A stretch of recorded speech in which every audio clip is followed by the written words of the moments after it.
What up, what up? Let's keep going. Let's keep pushing. Because I got too much game to give you. Too much. Because you guys deserve it. Do you hear me? You guys deserve it. In this video, I want to talk about how to build generational wealth here in Africa. The reason why I love Africa in 2025 and 2026 and beyond is simply because it is becoming one of my favorite places, like I said, to do business. It's also because it's one of the few places left in the world where you can actually build generational wealth without a crazy startup cost.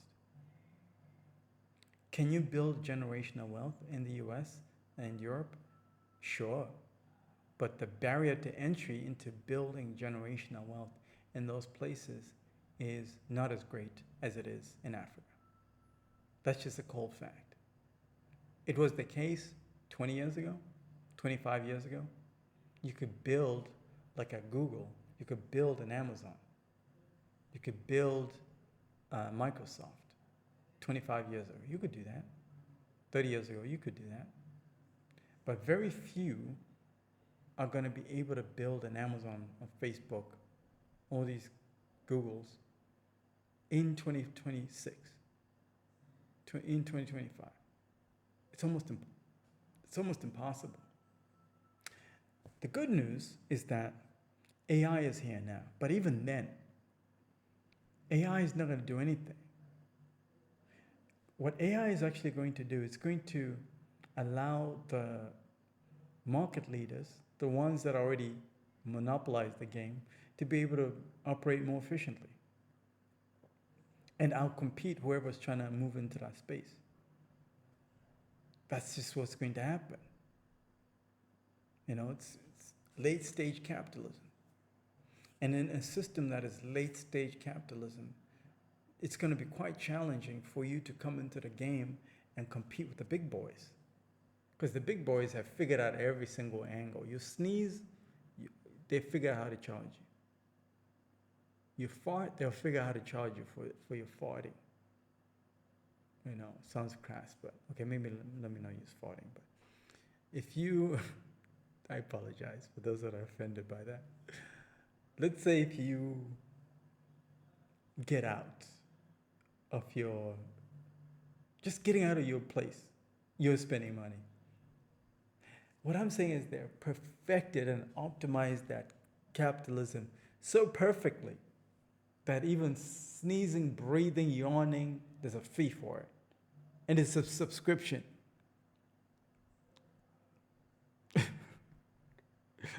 It's only a matter of time until, desperate young ladies start selling, sneezing. It's already happening. There's some people that are selling, used, underwear in America. It's crazy. And other things I will not mention here. And other things. Online. Because the system there will demand that you generate something. So you can pay to sneeze. So you can pay to cough. There's a fee for everything. But here in Africa, not so much. I can go to a certain place in Africa, a certain area, and just relax without even spending any money. And millions of people do that here. Millions. And that's a perfect environment to start a business, especially if you don't have, a lot of capital to get started. You don't need hundreds of thousands of dollars to run a successful business, start a business in a place like Africa. You don't need that. 5 to 10 grand. You can start something pretty solid with that. When you leverage technology, artificial intelligence, social media. There are people who started their businesses with much less. There are YouTubers here on this YouTube platform that started with the phone. And these are some of the biggest YouTubers right now in the game. They started off with the phone. Very humble. Go look at some of your favorite YouTubers, the ones that have been on YouTube here for at least 5 years, 6 years. Go look at how they started with a smartphone, maybe $50 smartphone at the time, and put in the sweat equity, dedication, and discipline. You watch their journey. The content wasn't so perfect. My point is, Africa is one of the few places where you can come and start a business for much less than anywhere else in Europe or US. Yeah, in South America you can do the same thing. Yes, in Asia you can do the same thing. But Africa,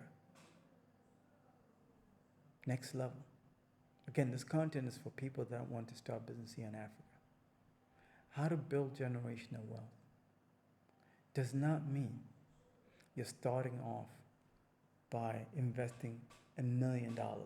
This is the misconception that we have when we live out there in the West for too long.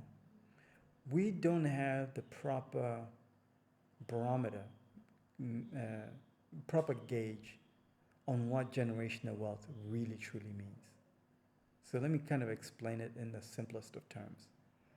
Generational wealth means that you are able to live comfortably, peacefully, and be able to eat, live a really good quality of life. Your kids are able to do the same thing, and so are your grandkids and other people that come after them. That's generational wealth. The misconception is that what most people think generational wealth is, they think it's that driving a Range Rover, driving the latest Mercedes-Benz, driving the latest Bentley. I'm not saying you can't drive any of these cars here in Africa. What I'm saying is this. If you're going to be driving these cars like the Benzes and the Range Rovers, at least make sure you got the basics all covered for generational wealth to be able to happen. What I just described, where you're driving Range Rovers, you got some money in your pocket and some money in the bank, that's being rich. There's a difference. Generational wealth and being rich are two completely different things, guys. Two completely different things. There's so many American celebrities that some of you guys know, if you're OGs, that had millions of dollars, some tens of millions, hundreds of millions, 10, 15 years ago. Now they got nothing. Zero. Some of them are probably in debt right now. Why are they in debt, you ask?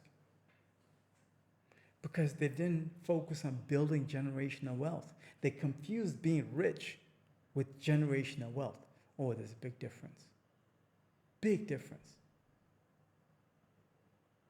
There are people, celebrities, and famous people that will die and leave their kids and their grandkids zero. Nothing. Nothing. One of my favorite things to do is to go to all of these African countries and just observe and ask around. And most of the African countries that I've been to, with the exception of Zambia, and I've been to quite a few, I kind of know, and I've been there at least twice. Zambia was just my first time. But the other countries, I've been there at least a couple of times. If not twice, but at least 3 times. And I'm able to identify certain brands and certain brands that I've observed over the years, and certain companies that I've observed over the years. There was a not a restaurant, there was a supermarket chain, a grocery store chain over there in Kenya called Uchumi, and there was another one called Nakumat. If you guys are Kenyans, you know exactly what I'm talking about. When I was going to school in Nairobi in 2001, I think it was, so 25 years ago, when I was going to school there, that's where everybody went to shop. We all went shopping at Uchumi and Nakumat when I was in school. Even when I was in high school, I remember '94, I would be in Nairobi all the time, and me and my mom would go to Uchumi and Nakumat. That was the place. In fact, let me make you laugh. And I'm going to make the point, okay? So stick around, because I want to make this point. I remember as a young OG, at one time, I would put on my best, my best gear, my best outfits and everything, and drive, because that was around the same time I learned how to drive. So I was 17. I'd drive my mom to Nakumatt and Uchumi looking fly, fresh gear, because I knew that's where all the fly chicks used to hang out, Nakumatt and Uchumi. Because shopping at Nakumatt and Uchumi, you had to have bread, you had to have money. This was like I think it was not the Moi era, right, that I was there. So money was not flowing like that. Money was like just with a few. Now, at least when I come, I'm starting to see some youngins that are making money, but it's still like wealth is still being held by a few. But that's besides the point. The point I'm trying to make is this. There was a story that came out about Nakumatt and Uchumi around the 2010s there, and I used to watch it, I used to watch it on KTN and all these, because when you are and I lived in the United States for 25 years, right? And I would hang out with a bunch of Kenyans. So sometimes you would just want to reminisce on the past. And one of the things we used to do is watch KTN on YouTube. And I remember a story that came up at one of those. I forgot if it was Nakumatt or Uchumi, about a family that was fighting over inheritance of one of those grocery store chains.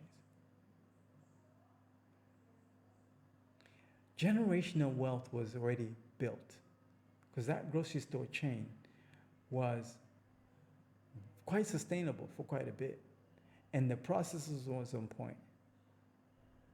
But I think where things fell off is they didn't invest enough in the next generation in order for them to maintain that business generationally. So where's Nakumatt and Uchumi? I was just in Kenya recently, and I look forward to going back there again. It's an amazing place. I keep asking, what happened to Nakumatt? What happened to Uchumi? They're like, even some young people are like, what the hell is that? What is Nakumatt? I was like, that's okay. You don't know what that is, huh? All good. All they know is Naivas and Carrefour, the new joints. That's what everybody knows. Everybody under 30, that's all they know. But they don't know that there was, maybe some, you get what I'm trying to say? They didn't invest enough in that next generation to be able to maintain that generational wealth. So they built it, but they didn't know how to maintain that. But there's some brands here in Africa, like the South African brands.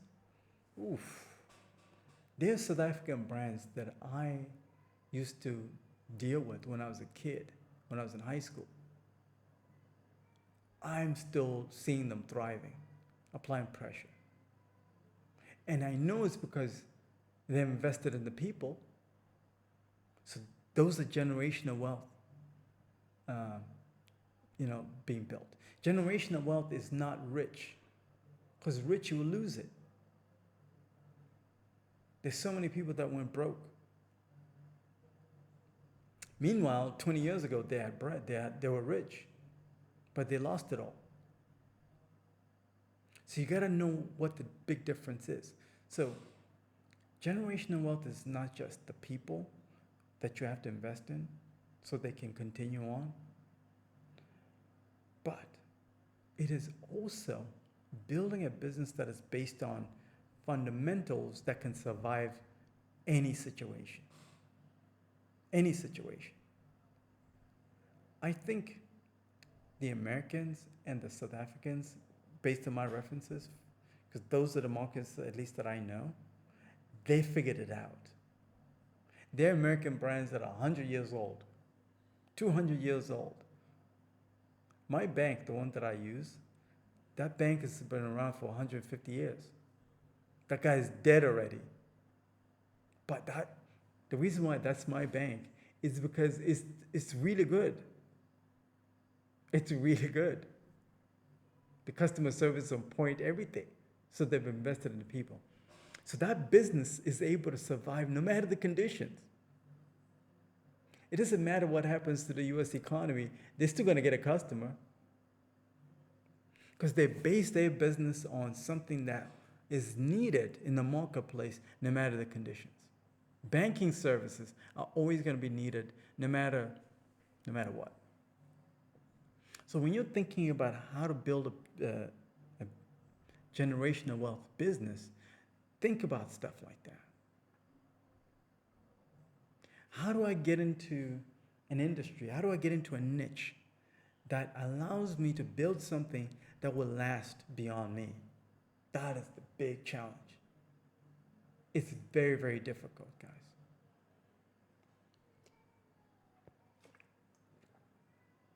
There's nothing easy about it. Getting rich is quite easy in the grand scheme of things for those that have worked on themselves. Not for everybody, okay? I want to be clear. Getting rich, if you've worked on on yourself and your game and all the stuff, how to sell and all the stuff, totally doable. Okay? You can get there.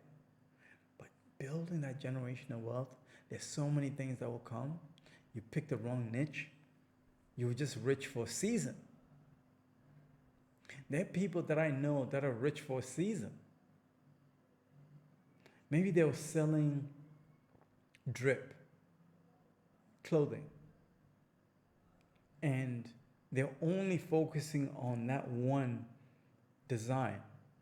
And then once that season is over, meaning your customers want something new and fresh, then you're out of luck because you picked the wrong niche.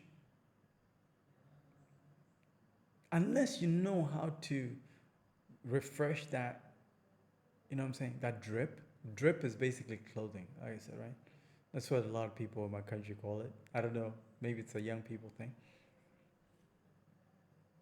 Damn, I'm old. Yeah. So unless you know how to maintain and refresh the sort of like the styles and whatnot, the inventory, right? Unless you know how to refresh the inventory and you perfected that process and you know how to brand yourself, then you can survive quite a while. You can survive. Like the brands that are already in existence, but you got to operate at the next level. There's a brand called Woolworths that I love to shop at. My family loves to shop there because the quality is on point. And that brand, I guess, has been around for a long time. There's so many, not so many, but there are quite a few brands, let me put it that way, that are like that on the clothing side here in Africa that have lasted a long time. Even though the niche is not what you would call perfect, they've at least invested in the process and the people, I'm pretty sure. That's why the brand is still solid. You need to be mindful of what niche you get into if you're still starting a business, if you're still in the startup phase. You need to figure out what kind of niche. From what I've seen, if you focus on those industries and those niches that are needed, no matter the economy, like food, for example, it doesn't matter what happens in Tanzania or in Zimbabwe or in Kenya. If you are the number one seller of unga, unga is the grounded maize that is used for cooking ugali, which is the staple here in East Africa. If you're the number one plug for that unga in the country and your quality is next level, your production is super efficient, on point, affordable, you will survive no matter what. Because people gotta eat that ugali. When times are good, they'll level up to like pasta there. Rice in it, it depends on what country you're in. But here in here in Tanzania, rice people would get access to a lot. So it's not like a luxury. I would say in some African countries, rice is not a luxury. It's basic. It's like, yeah, sure, we got rice. But there's some countries where rice is still a luxury, you know what I'm saying? What I'm saying is, when times are good, people can level up from like ugali and rice to like maybe pasta. Now that's a luxury, because most of the time that's got to be imported. Most Africans don't grow pasta, so if you're eating stuff like that, it's got to be imported. But when times are bad, everybody defaults to the basics. It doesn't matter what level you're at. When hard times come, you default to the basics. So when you focus on these industries that will survive no matter what, and lock in on those, that's how you build generational wealth. And there's so many other tactics that you need to learn, of course, and how to maintain all that, picking the right niche, how to dominate in it, because you can do it if you come in with the right mindset. I've seen people here that come to Africa with lots of money. They lose it all. In fact, just today I met, not that I met, but I was talking to a police officer today, and a police officer put me on some game. He said that there was this businessman, right, that came in and he invested quite a bit of money, quite a lot of money. I think they probably invested maybe $500,000 there, because they got their residency. At least $500,000 they must have put in. So they're running a business in the largest market here in Dar es Salaam called Karioko. And they were making a lot of money because everything was clicking. You know what I'm saying? Things were moving. And then one miscalculation was the niche that they were in was easy to get disrupted by, changes in the economy or changes in leadership. You know what I'm saying? And they lost everything. And when they lost everything, right, they couldn't navigate. They lost everything. What I'm saying is this. It's not about how much money you're investing, it's about how you're investing. The amount of money that you're investing is not going to mean that you're going to completely build this empire. It's all about the effort that you put in, the right systems that you put in, and you build it slowly. The slow grind, slow, long game is how you win in the generational wealth building. With this unfortunate situation where this businessman probably invested $500,000, the story I just mentioned, they probably thought that they were going to be building a generational wealth business because they had more money than maybe their competition, who didn't have much. Chances are, the person that was competing with them over there in Karioko, maybe on a smaller scale, learned the mistakes from them. Because people talk. They probably said, oh, you remember that guy that came in, he had flashing all this money, he had all this wealth, and he blew it. And we know how he blew it. He did this. Let's avoid doing that. Yeah, our business, we only started with like 5,000, but at least our customer base is very loyal to us, and they'll stick with us no matter what. Meanwhile, that guy who went out of business, it was just, dealing with everybody. And everybody's dealing with him, and he didn't have a solid customer base like that. That's the other thing um, you gotta focus on when you're building generational wealth. You need to focus on building a loyal customer base that is so obsessed with you. Not in a weird way. Obsessed with you in a good way, okay? That is so obsessed with the value that you're delivering to the marketplace that they'll never leave you. They stick around there because they know they're gonna get something on point. They're gonna get A1. That's what they're gonna get. They know the standards and the level of quality of work they're gonna get from you. That's what you want to build. It's not about the amount, it's about the quality. And this is what this channel is all about too. We're going to build a community here of quality people. Quality over quantity. That's what we want to build. Because the winners are not many. The losers are many. If you're ready to work with the best in knowing and learning how to build generational wealth, and you're ready to get started, I have some cool ideas, a lot of low-cost business ideas you can start here in Africa. I'm going to be doing some reaction videos about it. So go watch some of the content I'm already dropping. If you're ready to start building generational wealth here in Africa, or maybe you already have a business and you want to get it to the next level, generational wealth level, eventually, because it takes time, then schedule time. I'll put a link in the description of this video. Paid consultation. This will be a paid consultation. There's nothing for free. You want something free? There's plenty of other people that give you a free game. I'll give you a free game right here on YouTube, but when you talk to me, you got to pay. Because I'm going to give you so much game, your competition is going to be very jealous. Schedule time. Talk to you soon.